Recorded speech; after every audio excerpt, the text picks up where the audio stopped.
shooting and all of the stuff that's been going on the internet, on Twitter mostly related to it.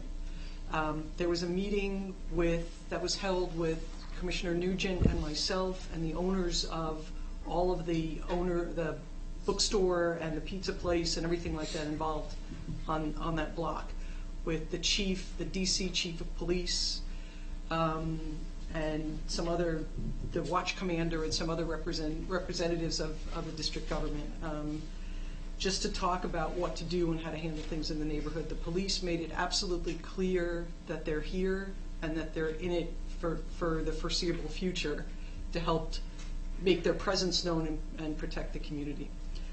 There was also another meeting with the U.S. Attorney that I did not attend, nor did Commissioner Nugent, but my understanding is Ian Maggard attended, and maybe he can tell us a word or two to understand what the legal ramifications are, what people are allowed to do and not in terms of threats and things like that, and what can be done about it.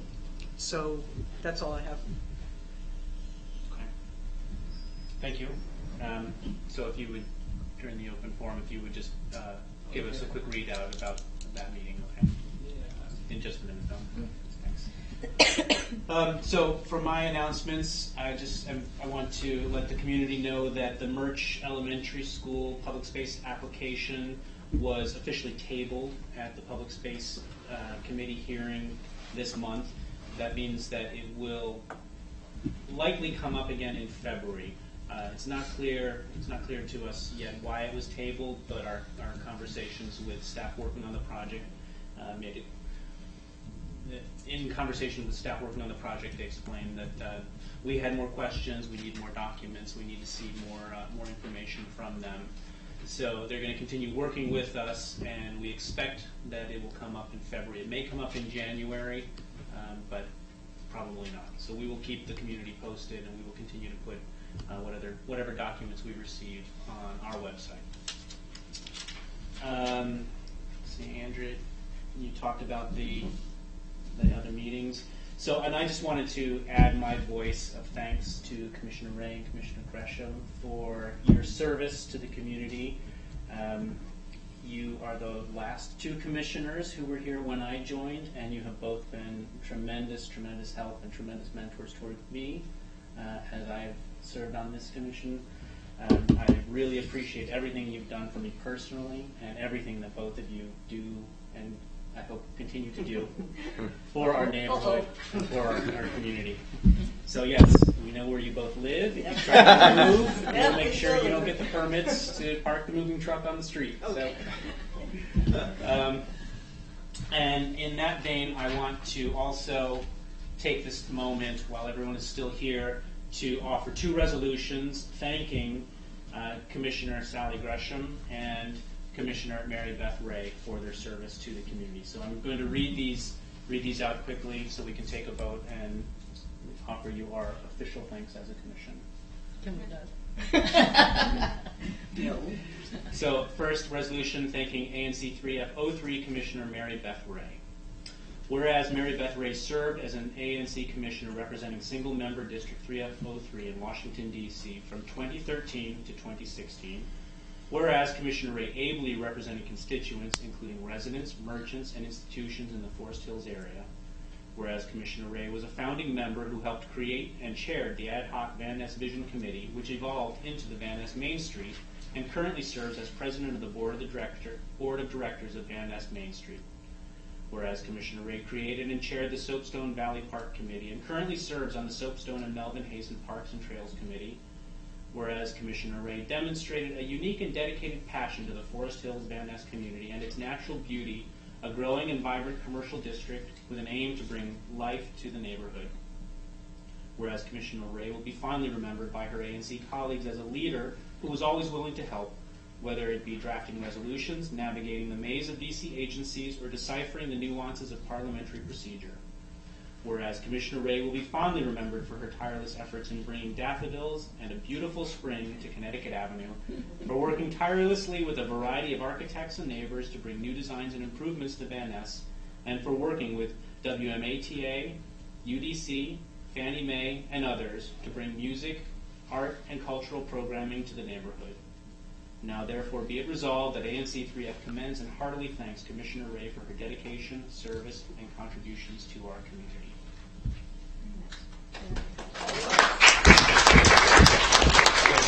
Just to make it official, we have a second. All in favor? Aye. You can go for that. Goody. So we have 100% on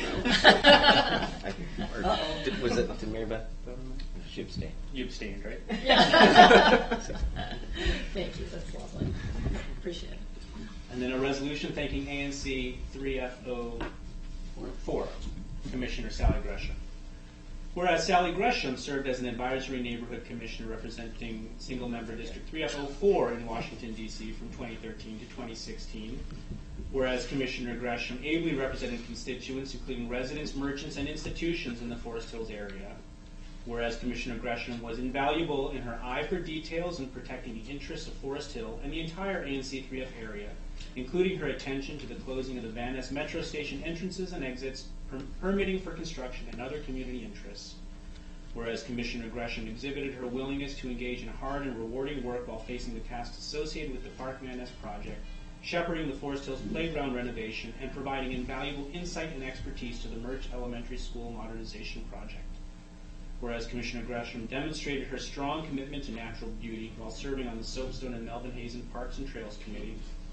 Whereas Commissioner Gresham served as a founding member of the Ad Hoc Van Ness Vision Committee and serves as the co-chair of the Design Committee and is a valued member of the Board of Directors.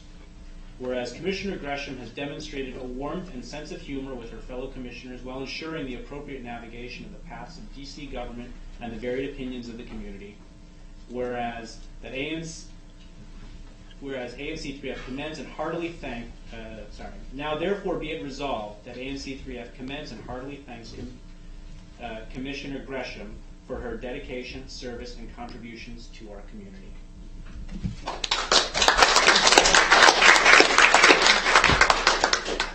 A second? Second. All in favor? Aye. Thank you. Very nice. Thank you very much. Thank you for your service. Remind everyone this is volunteer work that you have both given a lot of time and effort to. We really appreciate it. Thank you.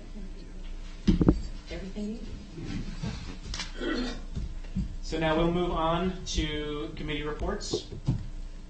Parks and Trails. Yeah, just a brief readout of the Parks and Trails meeting. We met last Thursday, actually, December 8th, actually 2 Thursdays ago, just for a brief meeting.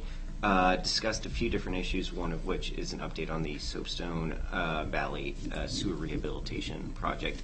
National Park Service is still evaluating the alternatives in front of them, and they expect to release their draft EA sometime in the spring at this point. We discussed a few of the other items we've been working on all year, including our plans for an upcoming service event around MLK Day to be done with the Rock Creek Conservatory. We'll provide more details about that as we come to it. And we've started the planning for a year-end report just to kind of give everyone, both the people sitting on this side of the table and on that side, an idea of everything we've been working on. But I just want to extend a thank you to all the members on that. And if anyone else would like to join us in that, we meet on the second Monday of every month right here at the Forest Hills of DC. Okay. Streets and Sidewalks Committee, there's no report. We didn't have a meeting this month rather. So we will try to have a meeting after the holidays in January if we're able to schedule one. And we'll talk about what the committee is going to do going forward, what the future of the committee is. And then the Grants Committee, do you have anything to report on grants other than the one that we're taking up today? Nothing specific? Okay. And so the Grants Committee has discussed the grant that we'll discuss later on in the agenda. We have a recommendation for $2,000, a $2,000 grant, which we can discuss. So we'll move on then to the Community Open Forum. So this is an opportunity for anybody in the community to raise an issue or discuss an issue that's relevant to the neighborhood, to ANC 3F. And we'll ask that you keep yourself to 2 minutes initially, and keep yourself to items that aren't on the agenda for discussion elsewhere. Should I use the microphone?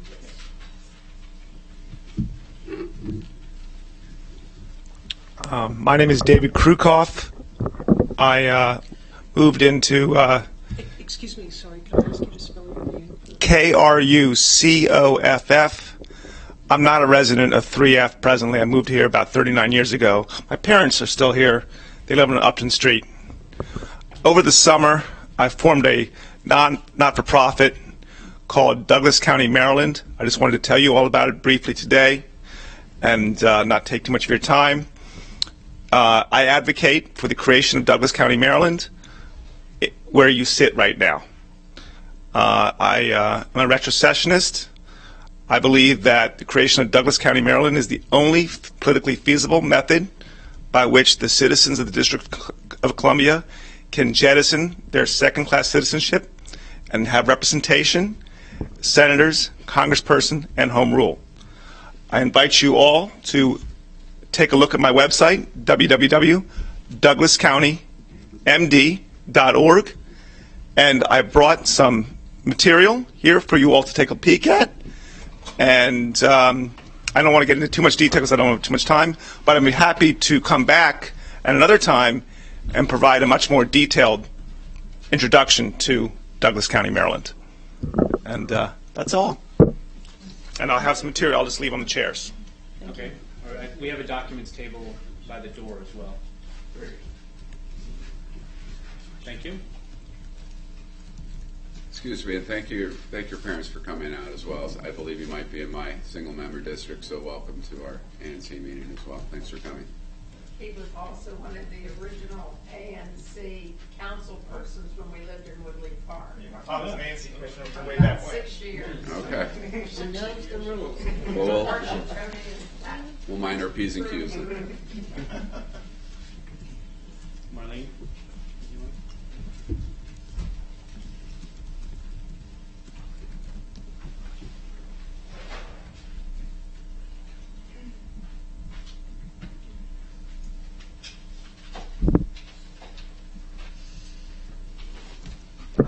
Hello, I'm Marlene Berlin. I'm the current editor of the Forest Hills Connection. I've been a resident since '89, and my kids, in fact, my younger daughter went to school at Murch with Sally's son. And so I've been very active in the community for a very long time, and I also want to thank Mary Beth and Sally for their fabulous service to this community, and plus all the material that we get from them to put in the Forest Hills Connection. I'm primarily here to discuss an issue and ask for the ANC's support in looking into the issue of write-in candidates for ANC Commission. I started thinking about this when Sally did not get, or it's actually not Sally's responsibility, though she took it on, but no one came to offer their service as a regular candidate for the election of the ANC in this past November election. And we did get a write-in candidate, Deirdre Brown. I started thinking about this before the actual election of what a write-in candidate meant for this community, which for the most part our candidates here have been pretty well vetted by the community. And I know that you ran as a write-in candidate, but also it was against another candidate, which I think is very different. So in discussions with David Bardeen, oh, and you were a write-in candidate as well? Okay. So in in thinking about this and starting to have discussions with people, there were a couple of things. One, that there were certain issues in the process, such as the lack of transparency on the number of votes that were publicly given out or were available publicly. So we really don't know in the election how many votes write-in candidates get, because that's not publicly announced like every other election. The other issue is the residency requirement. The law is 60 days, but the affidavit is not clear what it specifies. So I would ask the ANC to consider a resolution to support clarity on those two issues within the write-in candidate. Number one, clarifying what the residency requirement is specifically in the affidavit that corresponds to the law, that's 60 days. And the other issue is, what was that? Number of votes. Right, that's reported on those candidates that submit an affidavit, meaning that there are lots of write-in candidates that after the candidacy they're required to basically the only requirement for an ANC commissioner is a residency requirement. And so we should know how many votes they get. Well, actually, you have to have a voter registration also, which goes hand in hand. But Right. You have to be a resident, which means you have to be a voter. Correct. Then the other issue is, since we have done many special elections that have worked very well, that one of the thoughts that I had, which would require legislation, and which also is something else I would like the ANC to consider, is recommending legislation that for write-in candidates that are not against another candidate, meaning that there is not another candidate on the ballot, that instead of accepting it as a write-in candidate, basically going to a special election after the election. Meaning not disqualifying someone, but just basically using a different process than the write-in process. In discussing this with David Bardeen, he found out that write-in candidates get from 1 to 5 votes and make it into office. So those are my comments. Right. Go ahead. I'll follow you. This is your last meeting. I'll follow you. well, I think, Marlene, it might be interesting if you tell the audience what the different regulations are for being a candidate for a going for a regular Oh, okay. commission versus a write-in. That's where part of the legislative problem is because the amount of days or what someone has to do. Right. I'm not. Yeah. So you might be. Yeah, maybe. I think the point is, if there are discrepancies, then we should do some investigation, find out what those discrepancies are, and then pursue a legislative fix to eliminate the discrepancies. Correct. So maybe what we can do is we can work with UDC Law School, or someone like that, who can help us do some investigation into the discrepancies in the electoral law in the district with regard to regular ANC candidates and write-in candidates. Mm-hmm. So it's something that we can look into. Along with the Board of Election and Ethics, because it basically goes to dc.gov is where all the links are Mm-hmm. for ANC commissioners, and it's not so much the same on the other positions. So let's So- look at this, and then we'll come back to it when we have a little bit more information. Okay, thank you. I just have one question. I didn't want to drill down into the details either, but do you see this primarily as an ANC? I never hear of this, obviously, for city council races or anything else. Is it primarily just an ANC election issue? Well, I think, on any election, that write-ins are allowed, but usually in other elections, there's a candidate already running. So I think the issue is not a write-in per se, but it's when there is no other candidate, then there is actually no vetting. I mean, I know the situation with Pat. I mean, he was really out there in the community, and when he was the write-in, but there was another candidate, and so it was, we got a sense of knowing who the write-in was, and I don't remember your situation. Unopposed as well.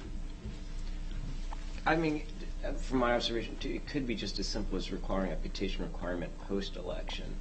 I mean, because I think where Sally was going, in comparison to the 5 or 6 votes that a write-in candidate could get, with winning, we're all required to collect, 25? Yes, 25, right. A 30-day time period. Maybe creating that requirement for certified, write-in winners, to keep that position before moving to a special. There are many different ways to do it. You could also do it beforehand. Yeah. It could be in Let's that so many. Right. I mean, let's not solve the problem. I just wanted to raise the issue. I thought it was an important, issue. So, Thank you. okay. Ian, I know you were going to say some things, and then Teresa, I assume you have. And Michelle, too. Hello, I'm Ian Maggart. I'm the Ward 3 liaison for Mayor Bowser's office. Sorry about my voice. I'm feeling a little under the weather tonight. I have one quick announcement. We have on January 1st, Mayor Bowser's holding her 3rd annual Fresh Start 5K. It's a free 5K, which will be at East Potomac Park at 9 a.m. on New Year's Day. You can register online at mayor.dc.gov, and it should be a lot of fun. I will be out there, and you can run or walk. I'd also like to thank Commissioner Gresham and Commissioner Ray. I actually have a letter for both of you from Mayor Bowser, and it reads as follows. Thank you for your service to the residents of Washington, D.C. as an advisory neighborhood commissioner. Having begun my career in public service as an ANC commissioner in Riggs Park, I have a true appreciation for the dedication and hard work. Your spirit of collaboration and community building are a testament to the extraordinary service you provide to your neighborhood and our great city, where our wonderful diversity helps connect and respect varying cultures and viewpoints. In addition, you played a vital role in making Washington, D.C. among the fastest growing cities in the country and helped put residents on the pathways to the middle class. Please stay involved. You have my very best wishes in your future endeavors. Sincerely, Mayor Muriel Bowser. Thank you so much. Okay. Thank you.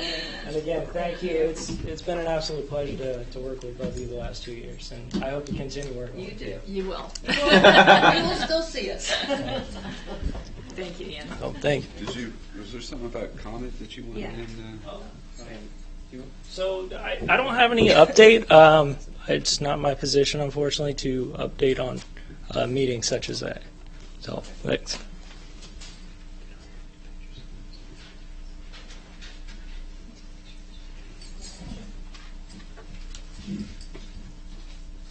Good evening.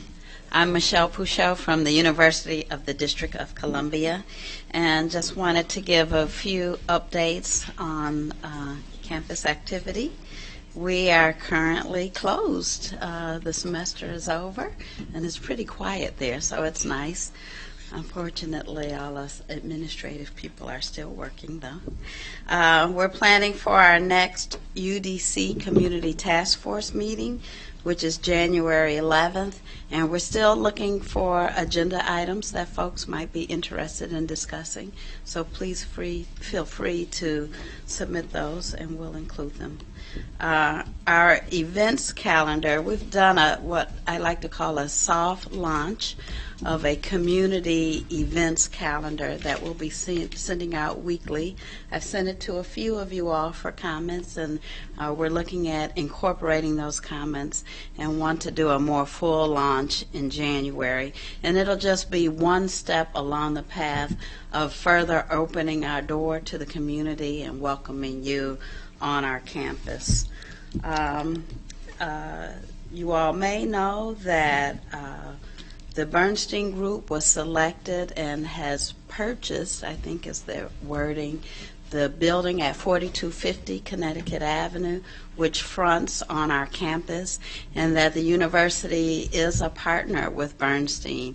And so the process of working with them on an agreement to solidify that partnership has begun, but it is a lengthy process and a lot of steps, but look forward to working with all of you in that process. And that will be on the agenda for the Community Task Force meeting.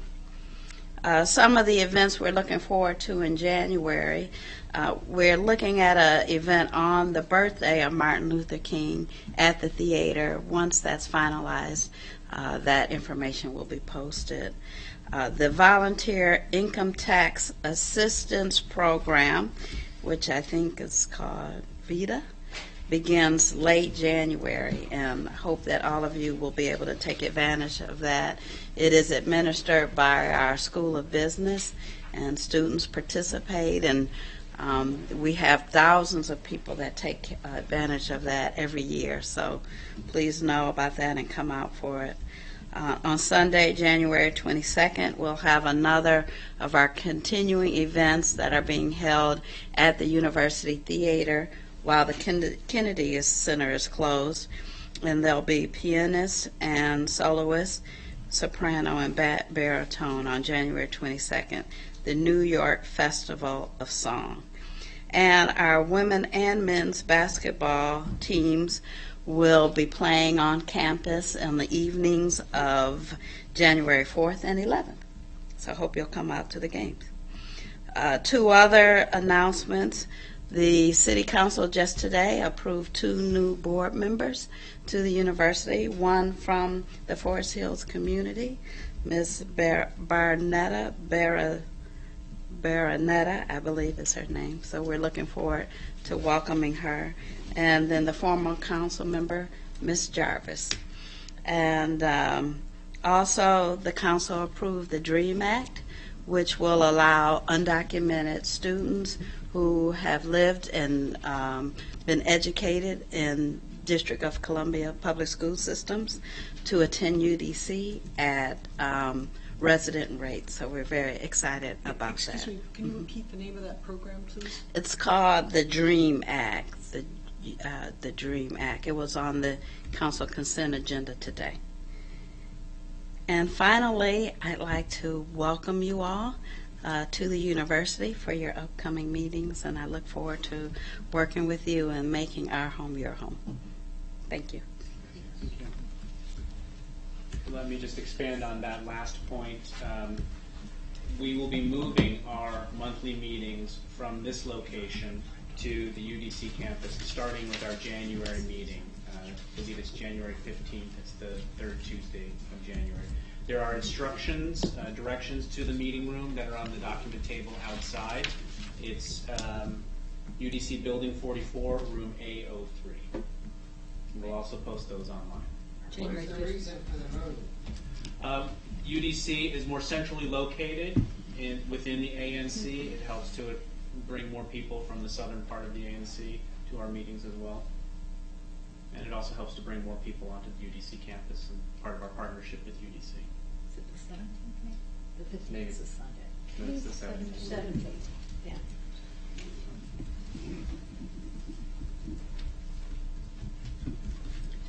Good evening, everybody. It's Teresa Cameron with Van Ness Main Street, and I first want to thank my board members who are also ANC commissioners, and it's a great loss to the ANC Commission, I believe, for them to leave, but it's a great gain for Van Ness Main Street because we're really going to put them to work even more than they've given us now. So we just want to thank them so much for the service that they've done and for founding Van Ness Vision and then Van Ness Main Street.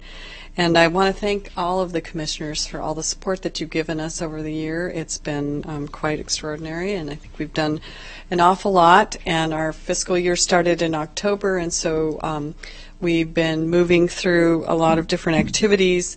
But our biggest activity was our pop-up. That was very successful, thanks to UDC and all of their work in helping us create a weekend pop-up for Van Ness. And it clearly told us that we need more retail in Van Ness, with 2,400 people coming through in 2 days. And some of our vendors, many of our local vendors, plus vendors from Made in DC, they did extraordinarily well.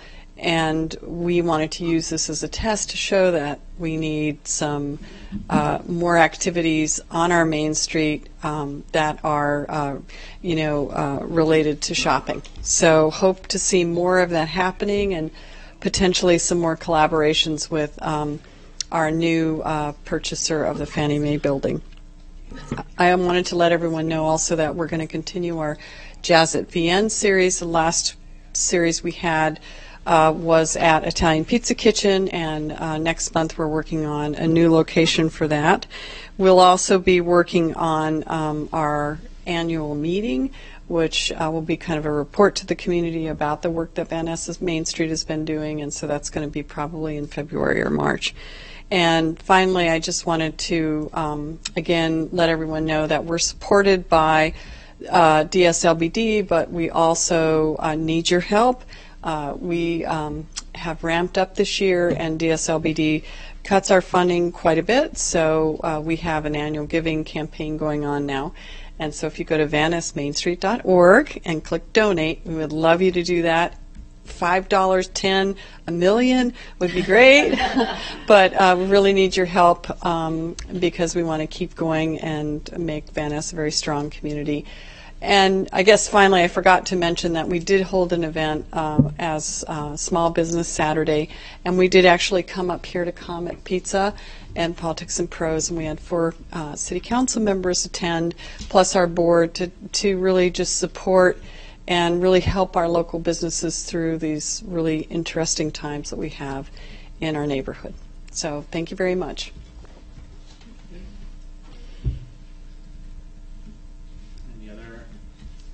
Anyone else wish to speak? Okay, so thank you, everyone. We will now move on to the resolution on Politics and Prose Settlement Agreement revised. So I'll turn it over to Commissioner Mullet to introduce that. Yeah, hi. We have Jason Facci here, attorney for Politics and Prose, also to help us and answer questions. The basic, it's a simple amendment to their liquor license that they're asking for. Essentially, right now they have a separate liquor license that applies to the bookstore, and if they have events there and they want to serve or sell alcohol. And then they have a whole separate one that applies to the cafe downstairs where they're serving beer or wine or something like that at events. And the idea is just to combine them. And the combination is basically they're going to take the old one that applied to the bookstore and make it apply to both. And so we have a settlement agreement that we passed here last year for the cafe.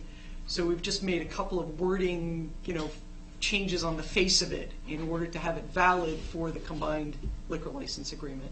And I'm asking the commissioners to consider and approve the new settlement agreement. The deadline on the liquor license and the settlement agreement is what it was before, so nothing is getting extended or pushed or anything. So, Jason, if you'd like to come up and add something to what I said, or...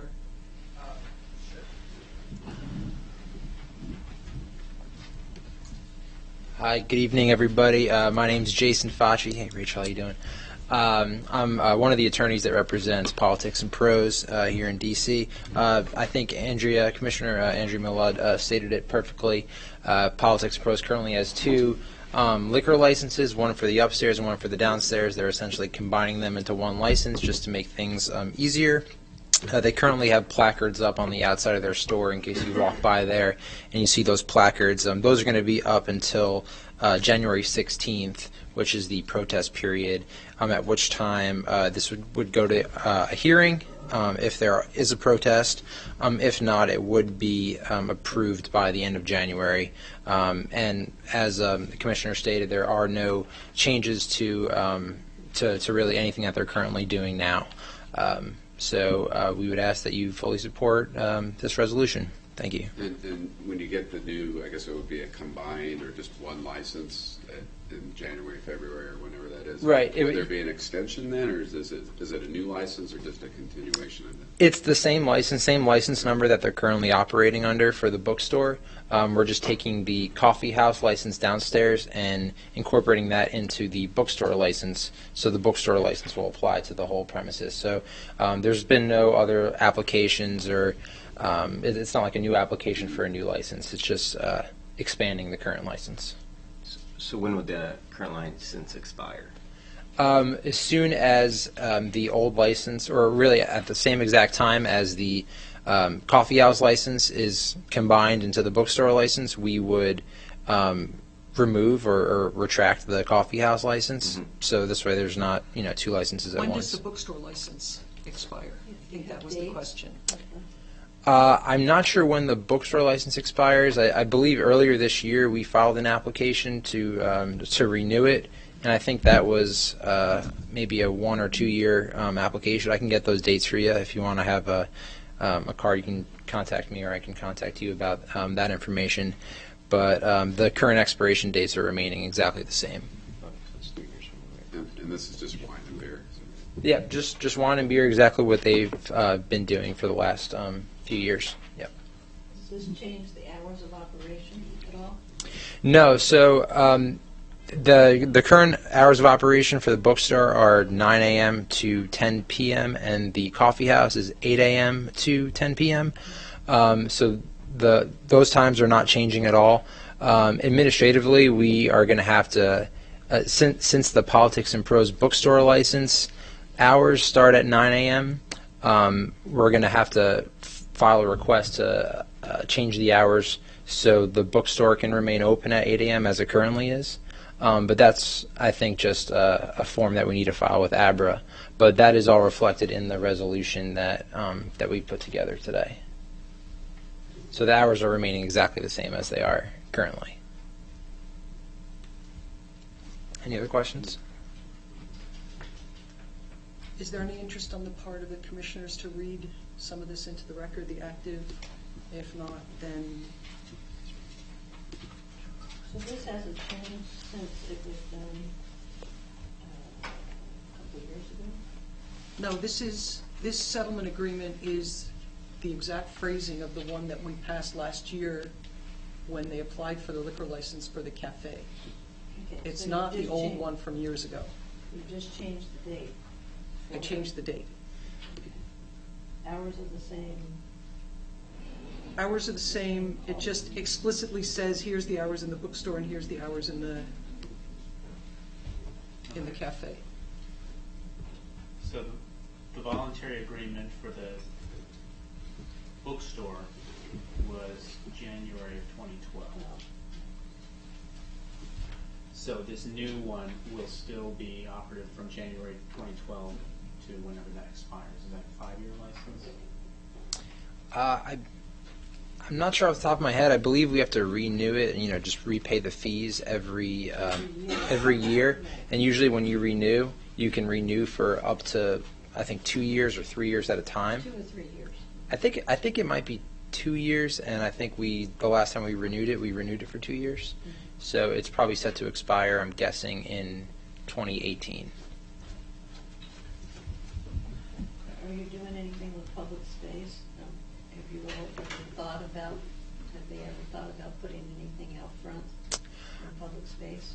I'm just asking. I haven't been privy to any of that information. I'm not sure what their current plans are. I've just been working with them on the ABC license stuff. Yep. I don't know if we're going to vote at this point. It sounds like we will, but before you sit down, just as a member of the community, thank you for your, and please pass along to the Politics and Pros owners and staff. Thank you for your support in that area during this tough time, and know that a lot of us are not just thinking about Comet, but all the vendors there, including Politics and Pros. So keep up the good work there. You're a pillar of our community, so thanks. Appreciate that. I'll make sure I forward that message on. Thank you. Yep. Any other questions from the commissioners? Well, there's only one more. You all came for a special one-day event, so you could stay open later. Did you consider looking at the new regulation where you could have extended hours during certain times, special events, and for Martin Luther King Day, the inauguration? It's a whole list, New Year's. Did you all consider that at all? Because in our latest boilerplate settlement agreements, we've been including that. Okay. Because of the new ruling from the liquor board. Mm-hmm. You have this option of businesses have the option to have holiday hours. Did you all talk about, have the owners talked about that? That hasn't been discussed with them, but I'm sure that's something they would be open to. So if we could maybe have a draft going, I can go back and talk with them if that's something that we want to include, and we can work together on that to add a provision in the resolution.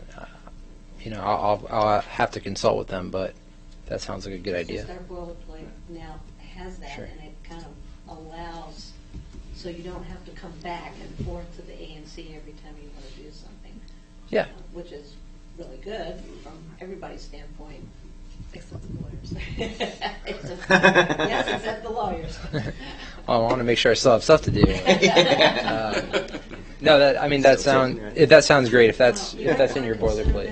Yeah. I don't know what the commission feels, but I mean, I thought our goal was to try to get all our settlement agreements in alignment, and We have a new draft of the settlement agreements that is a little bit more inclusive, has some other provisions that go beyond what is in what we approved a year ago for Politics and Pros. And so at the next opportunity, we'd like to sit down with Politics and Pros, as we are with all of the license holders in our area, and update these settlement agreements so that they include these other provisions and that they're kind of standardized throughout the neighborhood.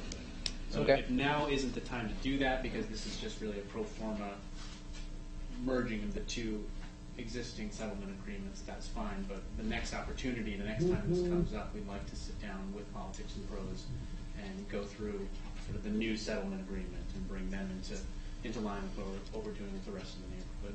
Okay, absolutely. And if you want to send me a draft of that, I'd be happy to go over it with them and streamline that process as quickly as possible.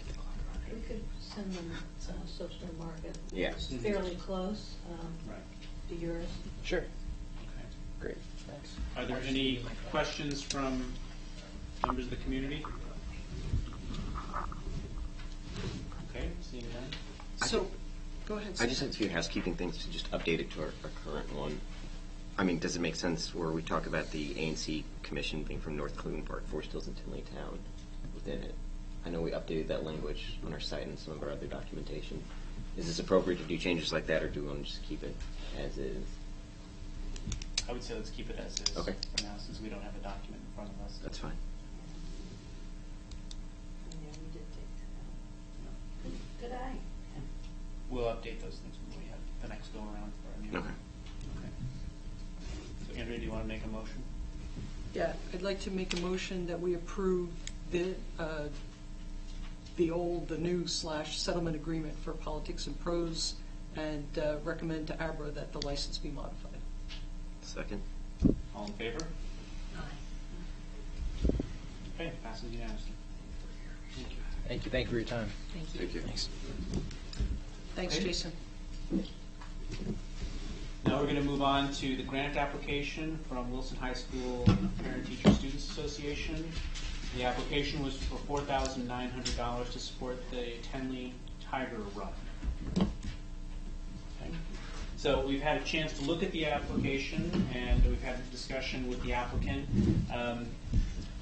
The recommendation of the grants committee is that $4,900 was too much for the ANC to support at this time. That's larger than most of the grants that we do give. So we are recommending a grant of $2,000 specifically for T-shirts. Based on the conversations that we've had, we wanted to try to find something that would have some lasting impact on the athletics at Wilson High School. So the recommendation from the grants committee is to support a $2,000 grant for T-shirts for the Tiger Tenley Run. Sorry. So, Do you need a second? Well, before we go there, let's discuss. yeah. Okay. Do you want somebody to second it and then open Sure. discussion? Yeah. Somebody want to second that? Okay. So will the ANC logo be on the T-shirt? Or? Yes. Okay. One of the sponsors on the back Right. of the Right. T-shirt. Right. Right. Okay. And the T-shirts, the T-shirts are specifically for the Tiger Run, but the running club will continue to use them. So Afterwards. Afterwards, yeah. So it's something that can last beyond this specific event. And we know that the 2,000 would be received and would be viable, and they could match it with whatever they need to do in order to fund the shirts or whatever Right. else. If the shirts cost $3,000, they would have to give us a receipt showing that our 2,000 went for that 3,000. And if they cost $1,800, you would have to get 200 back. Well, we get a receipt anyway. We get a receipt I mean, anyway. they have to do that by the. Right. Okay. Right, but if the shirts cost less than $2,000, it doesn't just become a contribution to the Tenley Tiger Run. We're purchasing the T-shirts, or we're purchasing $2,000 worth of T-shirts. Are other ANCs contributing to this grant? There's one Are other. they being specific? Not with this grant. I think they received a donation. Was it 3G? The 3E. 3E. We received a $2,000 grant from 3E last year. Could you come on up to the microphone? Go ahead and reintroduce yourself, please. Good evening. I'm Judy Corsillo. I am one of the Tiger Track boosters and with the Wilson PTSO, and the one who submitted the grant application. So, yes, we last year wrote an application to and received a grant from ANC 3E, also for $2,000. They designated that to be for the timing company, and in fact, the final bill came out to be about $1,960 or something, and we returned the $40 that were unspent. So we're very happy to return any funds that aren't spent, although the cost of the T-shirts will depend on how many actual runners and volunteers and whatnot we have, but it will probably be between $2,000 and $2,500. So what we anticipate will happen is that it'll actually be a little more than $2,000, and we'll just fund the rest of that out of our other funds. And the T-shirts, yes, from previous years become the training shirts for the team.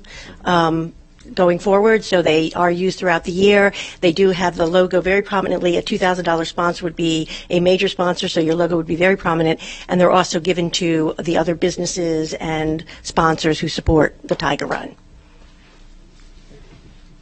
When is the event again? I'm sorry. Okay, so the event is Sunday, April 2nd. It's the Tenley Tiger Run, which is a 5K community race. It's sponsored by, and it's a fundraiser for the Wilson High School cross-country and track and field teams, but it's a community event. So all the students from Wilson run in it, some of the teachers run, the coaches participate, the parents volunteer or run, and people from all over the community run. We have several hundred runners every year. Not just this community, but really from all over the city.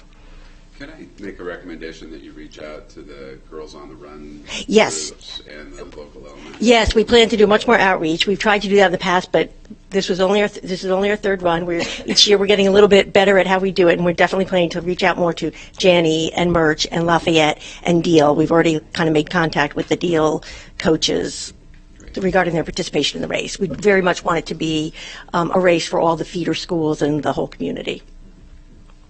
Also on that note, we'd love it if, I know it's just the third year, you've got your course somewhat set this time, but if you could run through part of ANC 3F. Yeah. So if you would love it, Everybody has to- so that's we're happy to know that. I think, it's not clear whether that's wanted or not. I haven't been involved in the planning of the course. I think one of the problems is having to cross Nebraska Avenue, because once you do that, you're shutting down Nebraska Avenue, for 2 hours on a Sunday morning. It's a lot more expensive with the police that are required to close down the street, and it's more of an inconvenience to the neighborhood. But if you all were open to that idea, then we'll definitely consider, having something that either involves both ANCs or that basically starts at Wilson and goes through 3F instead of 3E. Because right now it's all... It wouldn't have to cross Nebraska to be in 3F. Okay. Yeah. Maybe I need Stay to... on that side of Nebraska, but further south, and still be in 3F. Behind Birch is basically Oh, well, I guess 3F. it's not so much crossing. I think they were trying to avoid running on Nebraska at all because you'd have to close the street down, but we'll take... Wisconsin? No, we don't. We Chesapeake, 41st Street, Belt, really try to keep it in the neighborhoods so that we're not closing down the major roads. It's clear that there are a lot of Wilson families in Oh, Korea. yes. The race itself doesn't run through. There are a lot of Wilson families in our race. Absolutely, and there are Wilson families like mine who run on the cross-country and track team, and we're not the only ones. There are several, there are families from all of the local ANCs who attend Wilson and who participate on the teams. And we also like to think that it benefits the entire community to do everything possible to make Wilson a stronger, better, more viable school, because it's really been a bedrock of the community. Thank you, Judy. Okay. Any other questions from commissioners? No? Any questions from the community? I just have a comment real quick to make. One of the things I like about what we've done with this grant is having specifically paying for the T-shirts. That was one of my concerns when we got it. I was a little unclear on the aspect of exactly what we were paying for. I know that it was listed in there, but based upon registration fees. But I just wanted to make a note that in future when you come back, I'd love to support something maybe not specifically geared toward the Tiger Run and something else that could support the team in another way, but a very tangible, direct, one-to-one link. So in other words, it'd be more preferable that we just requested support for something like new equipment for the Right. team. For the team. Absolutely. Yeah. Okay, good to know. Like other schools can hers the books for the library, etc. So it's equipment. Music equipment, It's mainly audio equipment. equipment for merch, so sports equipment for Wilson, that would. So the whole school or parts of the school can use it. And the bottom line is all the proceeds from this race, so whatever is raised above and beyond what has to be spent for the T-shirts and the time committee, et cetera, will go back to the team. I think it will support team travel, it will support new equipment, it will support the extra coaches that they hire. No, and we all understand that. I think my main concern is I think we have a duty to specifically see how that money is and sort of evaluate it on its merits, and we'd love to continue, playing that oversight role. I think we're doing it here with this specific T-shirt expenditure, but in the future it would just make our job easier as well. So. Okay, so I'll make a motion to support a grant to the Wilson High School Parent Teacher Students Association in the amount of $2,000 to purchase T-shirts for the Tenley Tiger Run. Second. Okay, all in favor? Passes. Thank you. Okay, so now we move on to our final resolution. It's the resolution for Albemarle on 32nd Street repair and improvement. So, which of you wants to? Sure. No, on this one, just as a party gift. Okay. So this is a resolution to repair and improve the Albemarle on 32nd Street intersection and access to Rock Creek Park. And my colleague, Commissioner Gresham, and I undertook various aspects of this resolution 4 years ago. And to say we've been hitting our head against the wall is a little bit of an understatement. So basically what we've tried to do is pull together all the aspects of this project to not just address the problems in a piecemeal way, but to really address the area in a holistic and comprehensive way. We've worked with Ian Maggard and George Branyan and Paul Hoffman, Mary Che's office, Dee Smith, and others. Let's see, the Department of the Environment, DOEE, National Park Service. Yes, Steve Sorry at DOEE. And basically, what we're hearing from almost all these people is that rather than addressing the broken sidewalk as a one-off, or rather than addressing the missing catch basins on Brandywine that lead to the stormwater problem, which causes the erosion, which undermines the sidewalk, they really requested that our ANC put together a comprehensive resolution that dealt with everything. So that's the background for this. And I don't know if you all have been to this intersection. I know that for some of our cleanup efforts for the Parks and Trails Committee, Soapstone Valley, putting down mulch and so forth, people have been out there and seen what the problem looks like on a daily basis for those of us who walk to the metro, or for young families walking children over to the Montessori school, kids walking to Murch and Wilson and Deal and Burke. This closed sidewalk really creates a safety problem. You have to walk into the street to avoid the closed sidewalk. And it's a very busy intersection, particularly during the morning rush. The cars back up quite a bit. There's no left turn signal if you're eastbound on Connecticut Avenue and you want to turn left or south on Connecticut. If you're going west on Albemarle Street and you're turning left or south on Connecticut Avenue. There's no left turn signal there. There's the car wash, there's the pizza delivery vehicles, the Montessori school with people dropping off infants and babies, and it's a real mess. The lack of catch basins on Brandywine means that water during a heavy rain comes coursing down 32nd Street and erodes the land under the sidewalk there. We have really thought about ways to connect our community better with Rock Creek Park, and Park Van Ness is a $35 million building that was just completed, and the whole essence of that building was the view of Soapstone Valley Park. So one aspect of this resolution is to build a viewing platform where school groups and others can pause and overlook Soapstone Creek and enjoy the beautiful view.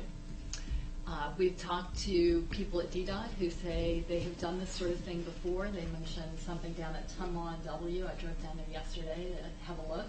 It's not quite what we have in mind, but it is a little bit out of the box, and DDOT has said that they are willing to work with us to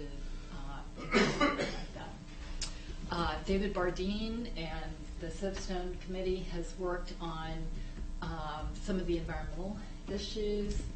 From time to time, there are bubbles in the creek, in the outfall basin. There's a strange odor, and I know that you all have already initiated an investigation with DOE. But part of this resolution is to get a response to that request, but also to ensure that there's ongoing maintenance and testing to be sure that the water quality is not just clean once, but clean on an ongoing basis. I'm sure I'm leaving out bits and pieces. We've talked about a bike path. There's no bike path on Albemarle Street. And again, this could be a fantastic opportunity to access Rock Creek Park. The ultimate design for Broad Branch Road is to have a bike path. There are 20 miles of bike paths and no way to get there now. If there were a bike path on Albemarle Street where it dead ends at the Malaysian Embassy, that is actually DDOT right-of-way. And we've met with DDOT people who work on bike issues about the possibility of stairs and a bike ramp so that you would be able to actually take your bike down Albemarle Street and connect with Broad Branch and the Rock Creek Trails. A slope of the ramp that you could bike up or down. Well, you probably You have to step Some of it's a us will channel. bike it. Yeah. I just wanted to know. It's a channel about that big. Right. That's a better way to put it. Okay. Maybe going up would be a hardship, but Okay. that would be fun. Yeah, all right. And there are quite a few invasive species and weeds and litter, in part because of the erosion. It's a very steep slope, and so it's almost impossible to get down there and clean up the litter. And so another aspect of the resolution is to ask DPW to regularly mow and weed and prune and access the the area where we can clean out the invasive, provide access so that we can clean out the invasive species. So that's kind of an overview. Well, there's two other things. Go ahead. Go ahead. You did a great job on that.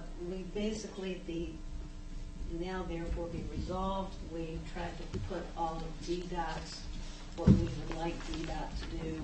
I think the biggest thing that we want immediately is obviously the closed sidewalk. That's number one on our list. Number two is the catch basin situation that Mary Beth, Commissioner Ray talked about. That really stems from our stormwater issues within our whole community and how where we have stormwater catch basins and don't.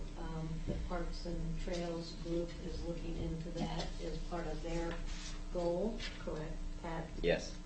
Along with the soapstone sewer rehabilitation project. We specifically didn't get into that in this resolution because it would be quite lengthy, but a lot of these things are going to tie into that, especially working with DC Water. They have actually said that they will fix the hillside as part of their rehabilitation project. We don't know when that will be. We're supposed to see something hopefully, well, it's been going on for what now, 2 years? Yeah. It's almost 4, but since we were supposed to get the EPA, EA on sometime this winter. Oh, spring now. Now it's spring. It is, oh, yeah. okay. So anyhow, that is one of the major things is to be able to handle the runoff from all the streets and not undermine what is already there on Albemarle and 32nd. The other thing is we have asked for a study or to put stop signs on Albemarle because there are no stop signs until you get to, what is it, 29th Street? This street? No, your street.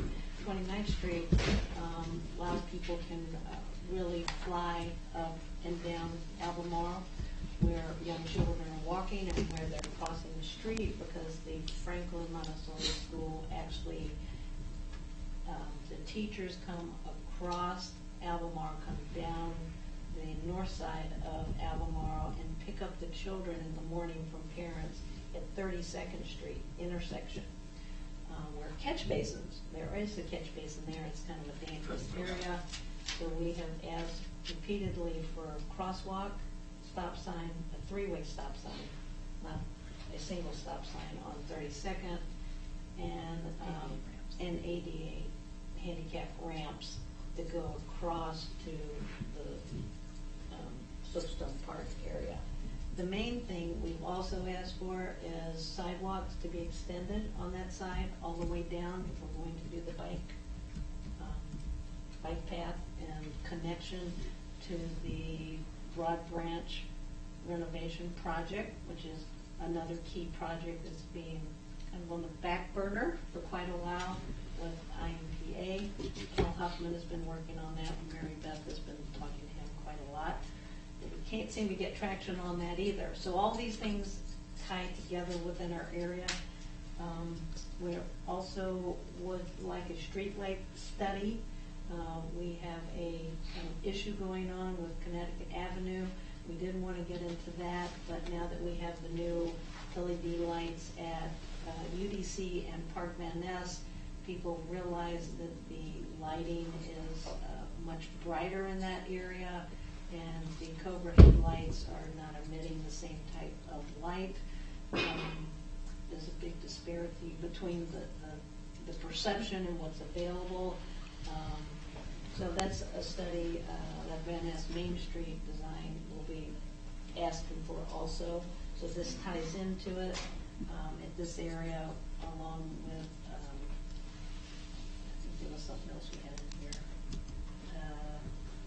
Well, the overlook would be a wonderful overlook like Park Service does in the Shenandoah Valley, where you can see down into very interesting areas and the historical value of the area that, again, David Bardini would like to do and has requested.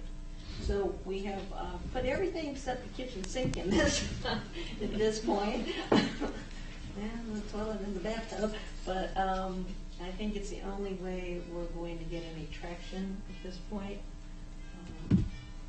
with this area, and at least we can go to DDOT now, hopefully the upper management, and directly ask for these major changes, especially the first 3 or 4 that are on the list. Those being to repair and reopen the sidewalk, Yep. address stormwater runoff, and Three-way use stop signs. and do the crosswalks. So those are the most urgent, and the rest of these are the maintenance and ongoing. And studies that they'll have to do and implement and funding. They can, what we've also gotten is that there are many different agencies within DDOT, and this is not just one. So we can't go to just one agency and ask for this to be done, as you know, your sidewalk endeavors. You have to go to 3 or 4 different groups. Ian has helped us quite a lot on that. So at this point, we've been advised by George Brennan to, because he has been helping us internally, that we need to go to the top and ask for this to be done. Okay. Because they're behind. We were told that the sidewalk would be done roughly September, October. Now we're to December. Yeah. We still don't have anything. Okay. Comments, questions? Commissioner Ray and Gresham, I'm a little confused about the now therefore clauses in terms of which ones are a priority and whether they're listed in your prioritization scheme, and which ones are really shall install, shall repair, et cetera, versus shall study. I would just pick maybe a neutral example of item 8 on the bike path, which is obviously a personal interest of mine as to whether that's something where you've already assessed what the bike path would look like, have already worked with DDOT to some degree, or have a pretty concrete idea and have consensus as a community, et cetera, and are ready to go with that, or is that something that you're just putting on the list, we want to be comprehensive, let's ask for it as a shall rather than a study? Just kind of curious what your strategic thinking is on that, and if you mind airing that out. Well, it's a combination, but the first 4 are the most, the priority items that are really a problem. Obviously, 5 is maintenance, so that's Right. ongoing. Yeah, I was just looking at 7 and the Like continuous 6, sidewalk. 7. That's different than the repair sidewalk, but is that also? Right. You know, I think, David, that even though most of these are written as shalls, DDOT's not going to do anything without a study. Right. And we don't have to say for each of these items that they do a study. That's how they do their jobs. Right. And honestly, you know, I feel that we should make this as strong as possible, given the fact that we've gotten nowhere in 4 years. Right. Right. There's no one person we can go to implement all this. We have to take it piecemeal, and therefore nothing is getting done. And none of this is news. I mean, we have talked to someone at DDOT or DOEE or DPW about every single one of these things. In some cases, there are threads that are, you know, 50 emails long. Right. So. Right. I appreciate the desire to put a shall and to put a a stronger word in it. Just for my own edification, wanted to understand that. Thanks. I mean, that's a good point. Maybe I had thought about we could do 1 through 4 or 1 through 5, and then have the next category down. But we're asking them to look at this. They're going to have to look at everything anyway. Yeah. I don't think it really matters. Yeah. Other questions, comments? Yeah, just to kind of build on your point on calling attention to the area as a case study for how nature can coexist with city life, is there a place in this? I find the wayfinding to Soapstone like just incredibly inadequate. There are people in the neighborhood who have no idea that it's even there, except for a very small sign at the corner of Albemarle and Connecticut. There's no signage. Which David Bardeen got. Which David? Yeah, and I talked with David about this specifically. Yeah. I mean, isn't it? We didn't catch something. We didn't put a kitchen sink in it. I put something about signage in here. Did it get taken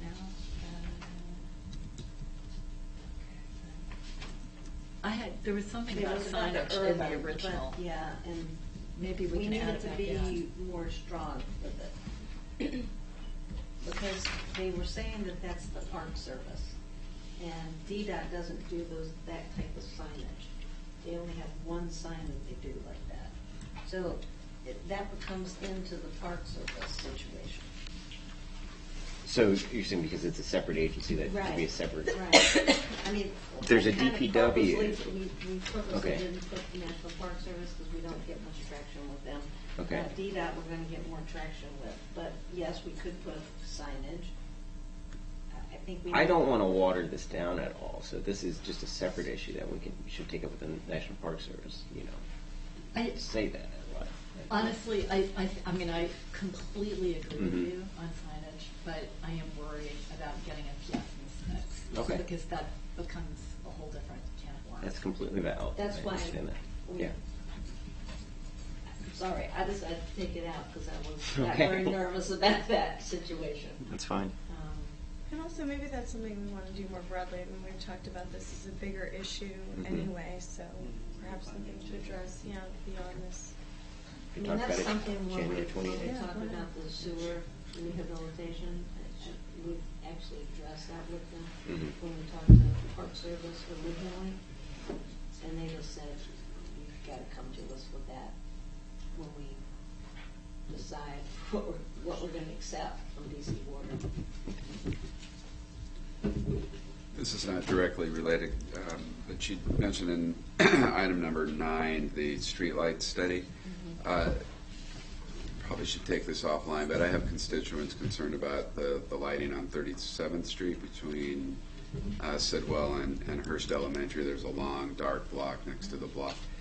Is there a place you would recommend to go for best practices, best lighting, or is there something you already have in mind for Albemarle and you just say it's this LED light X, and are we looking for a kind of a common lighting scheme in the neighborhood? That's something we've got to look at. There's a street light document from the city that is about 100 pages long, design guide. I'd be happy to send that to you.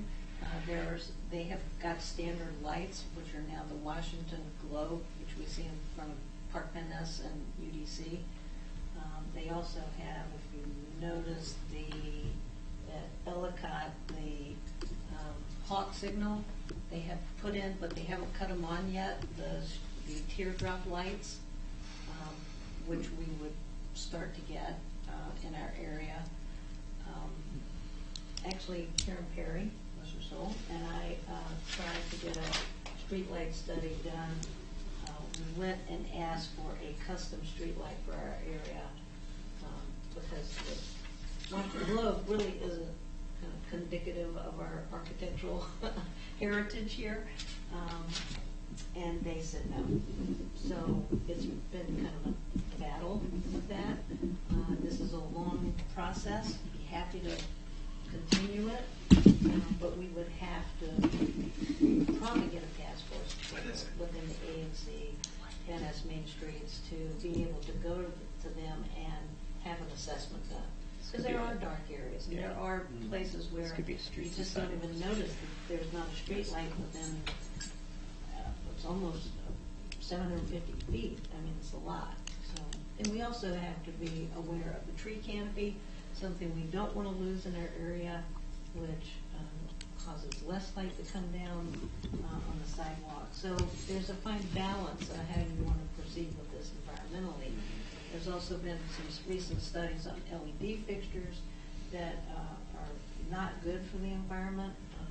I've had constituents ask me about that. Yes, the sleep patterns, it interrupts I'm not the technical person here, the blue light emits something that keeps you awake. Like if you're looking at your screen at night before you go to bed, it keeps you up. So think of what it does to the birds and animals too. So, I mean, there's a lot to discuss here with the street light. Okay. Granted, I put that street light in because I think it's a problem in this particular area, as well as there are problems within your area and your area. I mean, everybody has something in their area that's got a problem with street lights. David, as the first step, you can request that they come and do a basic inspection of the lighting levels. There are standards for that. So a few months ago, I requested that for a stretch of Connecticut that I was getting complaints about. They did find that some of the lights were inadequate per city standards, and they fixed that. So it doesn't address some of these broader issues that Sally rightly brought up. But it would be a good first step, for instance, to address concerns about safety walking at night and so forth. I'd be happy to communicate with you. And you can put 311 in for the street light, the bulbs to be changed out, because that is a problem. Thank you, I think guys. that was your problem. Got my vote, Sally. Thank you. Street light needed to be changed. Oh, yeah. Yeah, that was part of the process. Okay. Any other comments from commissioners? Questions? Any comments or questions from the community? No? Okay, I don't think we need to read the operative clauses here. I think you want to read it pretty carefully and comprehensively, and we all have it here in front of us. So unless there's an objection, I'll just ask if there's a motion to approve. I just want to be sure, are you and Pat and Malik, are you comfortable in moving this forward? Sure. Okay. Yes. You'll be calling I'm comfortable us. being listed in the resume. Okay. Sally who? Just wanted to be sure. Yeah, so I'll make, I mean, I so move. You want to second it? I second it. Or do we want to move together? Sure. All right. With our feet. Yay. All in favor? Aye. Okay, passes unanimously. Thank you, you guys. Thank you all. No edits? Okay. You can sign it, right. I want to also thank Commissioner Gresham and her husband Steve and David Bardine for the input that they gave, and also Chairman Maliki. Thank you all for helping to craft this in a pithy way. It was a real challenge to pull all the threads together, and I really am optimistic that we can move forward. We'll see you there tomorrow. Ian, with the backhoe. With the shovel. Okay, so let's move on to other business. We have a treasurer's report. Wait, Laura Stills at DC. Oh, so we got during other business. Okay, yeah. Number 8. So we have a resolution thanking Forest Hills of DC for hosting us for the last 4 years. They've been great to us. As I noted before, the ANC is a volunteer organization of the DC government. We don't have regular meeting space, and so we have been very, very lucky and very grateful to Forest Hills of DC for offering us to use their community space free of charge for the last 4 years. So as we move on to our next location at UDC, we want to take a moment to thank Forest Hills of DC. So this resolution thanks Forest Hills of DC, whereas Forest Hills of DC Inclusive Senior Living has hosted Advisory Neighborhood Commission 3F meetings almost every month for 4 years since early 2013, and whereas the ANC is our neighborhood's local representative in the DC government, and its monthly meetings are the best opportunity for community discussion, debate, and decision about issues that affect the day-to-day lives of the residents of Van Ness, North Cleveland Park, Forest Hills, and Wakefield. And whereas ANC 3F monthly meetings require special setup and a broad range of audiovisual requirements, and Forest Hills of DC has cheerfully managed the setup and other logistical arrangements for each of these meetings. And whereas special community meetings for issues like the DC Water Soapstone Project and the Van Ness Metro Escalator Repair Project have drawn more than 100 participants, and Forest Hills of DC adapted willingly and ably to those special arrangements. And whereas Forest Hills of DC has hosted smaller committee meetings for the Van Ness Vision Committee and the Soapstone Parks and Trails Committee and others in its boardroom upon request. And whereas Forest Hills of DC has always been generous with space, and their staff and management are always helpful, attentive, and responsive. And whereas even when meetings have lasted past midnight, Forest Hills of DC staff and residents alike will be remembered for their kindness, courtesy, and good humor. And whereas Forest Hills of DC performed a valuable public service for which the entire neighborhood is grateful. Therefore, be it resolved that ANC 3F commends and heartily thanks Forest Hills of DC for serving the commissioners, committees, neighbors, merchants, city officials, and the broader Washington, DC community. Is there a second? All in favor? Passes unanimously. Great. Okay, thank you. And that average back up tonight. Shirley, I had said on the tail end of this, I had asked about the gift. Do we want to discuss that with this, or do we want to do that offsite? We'll do that offsite. No gift. The gift in the I have reached out to him. Yeah. But it's not to Mary. A gift from the commission to To- Forest Hills of DC. Yeah, But like it's we not a do gift, every- though, we've right? done 3. Yeah. We've sent it to everybody. It's a rent. Can't give a gift. We Yeah. can't- We can't, they call it a gift. We can't They can call it whatever a they want. donation. We can't do rent, Yeah. so. Right. So the last 2 we did 500. Last year we did 750. These are We did the TV and we did the sound system. Is that something we want to consider in our next meeting? Then? Could do that. I can't remember when we did it last year. We did it we usually do it in December, as I had written, and then January we usually vote on it. Is how. Last year we were a little off, but that's how we normally did it. Okay. And I've asked them to give us recommendations. You can send it to me, send it to you all. Yeah, if you forward that, we'll talk about it and make sure it happens in January. Great. That'd be great. Okay, so we'll move to other business. Treasurer's report. Do you have something? I do. Just very briefly, our expenditures since the last meeting have been $40.01 for our Verizon wireless bill and $1,004.84 for staff expenses. Our current bank balance is $102,116.41. Pardon? The bank balance, $102,116.41.